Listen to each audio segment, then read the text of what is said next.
In my opinion, this is one of the most important things that you can do after an interview. Follow-up communication can literally change the outcome of an interview.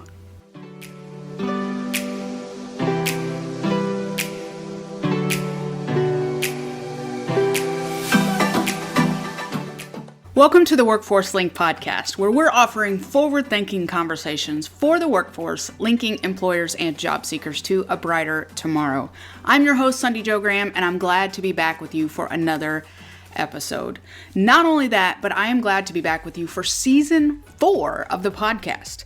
If you're new to the podcast, feel free, you can go back, listen to previous episodes. We've got lots of goodies for you. And if you've been hanging out with us for a while, we are glad you're still here and can't wait to kick off this season with you. In season 4, we're going to be covering lots of great topics, from job interview questions that you should know, interview tips and tricks, how to recession-proof your job, how working moms can balance career and family, and more. We've got something for everyone, whether you are an employer or whether you are a job seeker.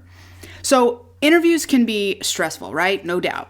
And it's important for you to create a great first impression, especially in today's world where our attention spans are shorter than ever. And it's up to you to make sure the hiring manager or employer remembers you and remembers you well. So that's what we're going to talk about in today's episode of the Workforce Link podcast. We are going to be diving into 3 specific ways that you can ensure your next interview is memorable for both you and the employer. So let's dive in. Now, you probably don't need my help talking about the terrible impressions that you can make when selling yourself to the employer, right? As a matter of fact, we have already talked about that. I believe in episode 26 of the podcast, we talked about it in 5 red flags to avoid in a job interview. And I will share the link to that in the show notes. But today, we're going to focus on how to actually do it well, okay? So the first thing you want to do, be positive. So here's something to think about for your own life. Who are you more drawn to? Somebody who's positive or somebody who's negative? Somebody who's going to lift you up or somebody who's going to knock you down? So I hope that your answer is the previous, not the latter, and that you're drawn to the positive. And if that's not the answer, then we have got more than job interview issues we've got to work out. But really, it's important to walk into the interview with a positive attitude. You know, nobody wants to hire a Debbie Downer, right? There's enough of them in the world, so make sure that you are not one of them. And that doesn't mean that you have to fake it if you're, not positive about everything. But it is important to show the employer that you have a positive outlook. So smile, make eye contact, talk about your struggles honestly when asked. But how you respond to those struggles is what the employer is going to remember. Genuine enthusiasm goes a long way, okay? I'm going to say that again. Genuine enthusiasm goes a long way. A positive attitude is contagious. Remember that. And sometimes you might meet, an employer or whoever is doing the interview, and maybe they're the Debbie Downer. That is all the more reason to be positive, to show enthusiasm, and to smile. You'd be surprised how much a smile can light up a room. All right? So be positive. Number 2, engage in casual conversation. Now, this is an important element that most people tend to skip during interviews. And of course, most interviews are formal, right? At least for the majority. But having some regular conversations, it shows the real you, not just the you that you're, trying to show to impress the employer. Take the opportunity to put your awesome personality on show because there is only one you, right? There's only one you. And ask questions that show you're invested in building conversations with everyone, right? Not just the employer. Ask about social activities that are happening outside of work hours. Like talk about some of your hobbies, talk about your interest, and try to align those with how you fit into the organization. Many hiring managers, they want somebody that isn't going to struggle to fit into the company culture. And ask questions outside of the formal interview, right? So you're going to ask like the normal questions about the specific job. That's great. But ask other questions like, what are your favorite things about the company? Or what made you want to get into this field, right? Make it personal. Hey there, taking a quick break to share something with you. Picture yourself standing behind the counter at the shoe store. A customer walks in and wants to buy the best pair of shoes you have. They want a quality product, but also want to save money. There's another shoe store across the street having a huge sale, but the customer came to you first. You only have a few minutes to explain why the customer should buy your shoes versus the shoes across the street. You help the customer try the shoes on, all the while explaining the benefits of the cushioning, the upgraded technology, the comfort, and not to mention how fantastic they look. Think of your elevator pitch the same way when you're in a job interview with a potential employer.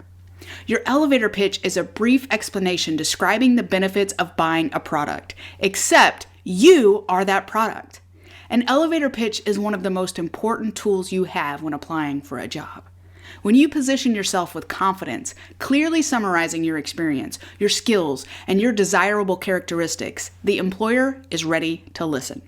Put in a nutshell, you're going to impress the employer.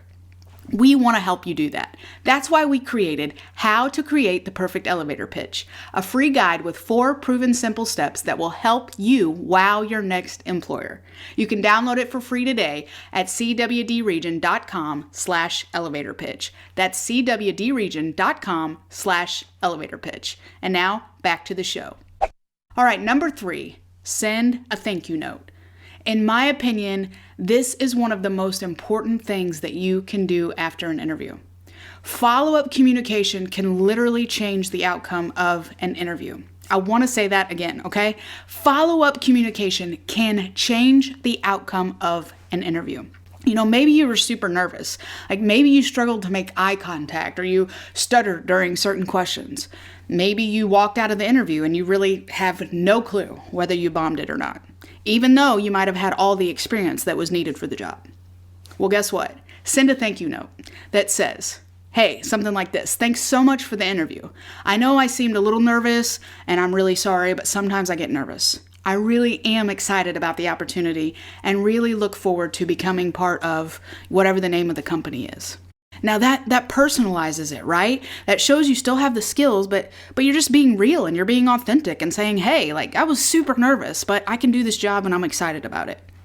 And yes, when I say thank you card, I mean an actual thank you card with a stamp and all the things. Do your research, okay? Find their address and mail them a card.